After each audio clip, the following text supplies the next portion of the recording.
Selamat pagi anak-anak sekolah minggu yang dikasihi Tuhan Yesus. Apa kabar nak? Semoga sehat dan bergembira. Haleluya. Hari ini Minggu 13 April 2025. Semoga kita semua bersyukur kepada Tuhan karena Tuhan baik. Ini minggu kedua di mana kita akan mendengarkan firman Tuhan mengenai kejadian sebelum Paskah. Mari kita berdoa dulu, lalu memuji Tuhan bersama-sama karena Tuhan baik. Sesudah itu, kita akan mendengarkan firman Tuhan dan mengerti serta melakukannya. Amin. Tutup mata, lipat tangan, sikap hormat, mari berdoa. Tuhan Yesus yang baik, terima kasih. Satu minggu Tuhan sudah tolong kami. Tuhan sangat baik dan setia. Mohon ampun semua dosa salah kami Tuhan Yesus. Dan tolong kami mengampuni orang yang jahat pada kami.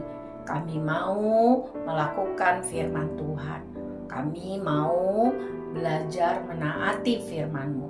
Karena Tuhan selalu benar.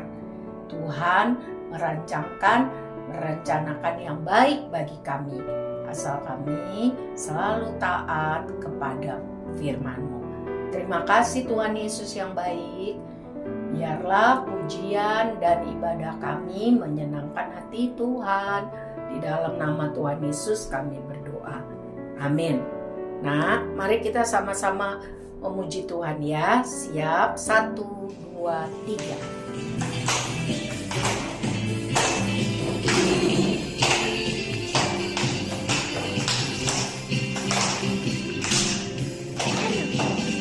Disalibkan karena cintanya kepadamu.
Setelah kita bernyanyi memuji Tuhan, hati kita bergembira ya.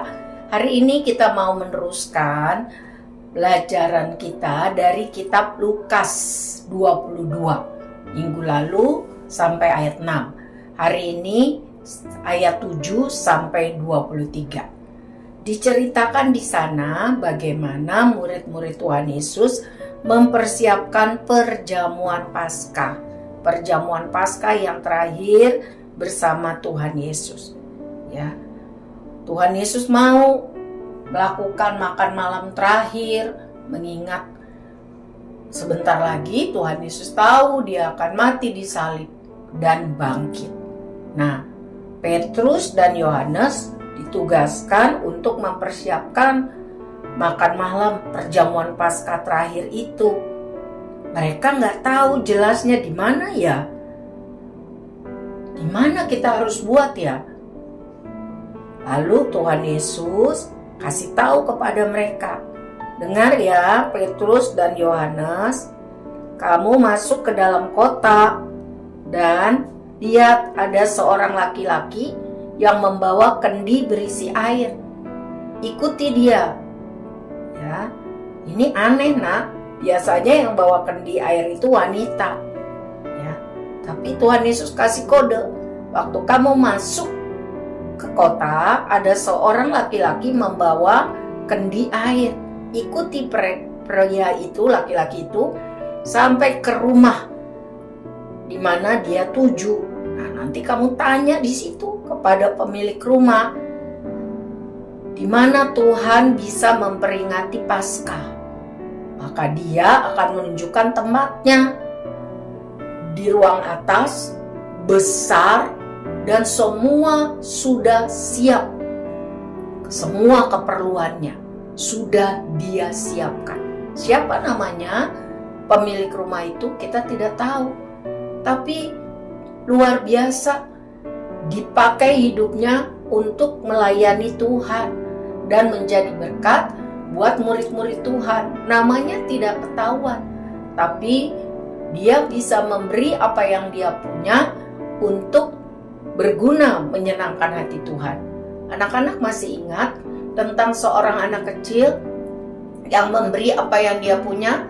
5 roti dan 2 ikan. Tuhan membuat mujizat dengan apa yang dia berikan, sehingga menjadi banyak, cukup untuk makan 5.000 orang laki-laki, belum termasuk perempuan dan anak-anak.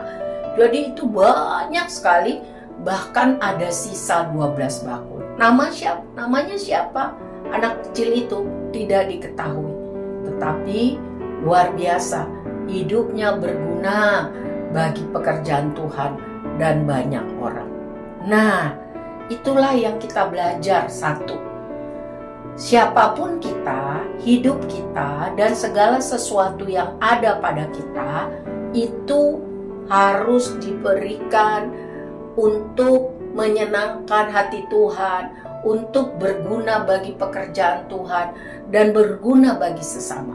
Tuhan tahu, Tuhan mencatat itu semua, dan sangat menyenangkan kalau hidup kita itu berguna bagi Tuhan dan sesama. Tidak hanya untuk diri sendiri, aku saja, gue saja. Itu namanya egois. Siapa di sini suka egois? Aku aja, gue aja. Itu Tuhan tidak senang. Yang Tuhan senang adalah kalau hidup kita bisa jadi berkat bagi banyak orang demi kemuliaan Tuhan. Seperti seorang pemilik rumah itu yang namanya tidak ketahuan, siapa, tidak dicatat. Tapi Tuhan tahu, dia mempersiapkan loteng rumahnya yang besar dan semua keperluan untuk perjamuan malam Paskah terakhir itu. Yesus dengan 12 muridnya sudah disediakan. Mari nak, serahkan hidup kita untuk berguna bagi Tuhan, untuk bisa dipakai jadi berkat bagi banyak orang. Siapa yang mau seperti itu? Ya, saya juga mau. Yang kedua, mari kita lihat Petrus dan Yohanes. Mereka tidak tahu, ya, mereka nggak mengerti tetapi mereka taat melakukan apa yang Tuhan suruh. Dan mereka bisa bersaksi bahwa kalau mereka taat melakukan firman Tuhan, kalau mereka sungguh-sungguh taat dan percaya melakukan firman Tuhan, maka mereka akan melihat mujizat, pertolongan, janji Tuhan. Jadi, mari kita percaya dan taat setiap hari. Siapa mau seperti Petrus dan Yohanes taat dan percaya sehingga melihat mujizat Tuhan? Ya, saya juga. Jadi 2 pelajaran yang kita dapat dari firman Tuhan hari ini. 1, tentang pemilik rumah di Yerusalem yang menyediakan rumahnya yang di atas, yang di loteng, di lantai 2, besar dan lengkap. Hidup yang berguna, yang dipersiapkan berguna untuk Tuhan dan banyak orang. Serta Petrus dan Yohanes yang percaya, taat, dan setia.